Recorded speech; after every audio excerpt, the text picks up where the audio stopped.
হচ্ছে I used to plus verb. হ্যাঁ, I used to plus verb এটা আমরা তখনই ইউজ করব যখন তুমি কোনো কাজ আগে করতে। হ্যাঁ? কিন্তু এখন আর সেই কাজগুলো করো না।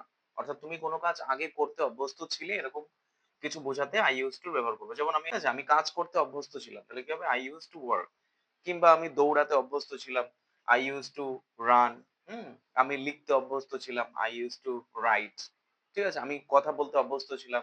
I used to talk এরকম করে কিন্তু আমরা সেন্টেন্সটাকে বড়ও করতে পারি। যেমন আমি এই অফিসে কাজ করতে অভ্যস্ত ছিলাম। কি বলবো? I used to work in this office কিংবা আমি এই মাঠে খেলতে অভ্যস্ত ছিলাম। I used to play in this field ঠিক আছে?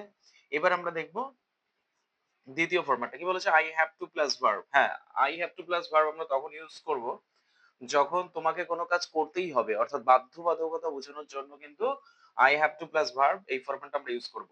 যেমন আমাকে যেতেই হবে। যেমন I have to go আমাকে লিখতেই হবে I have to write আমাকে কাজটি করতেই হবে I have to do the work এরকম করে কিন্তু অনেক সেন্টেন্স তোমরা করতে পারো conversation. Thank you so much.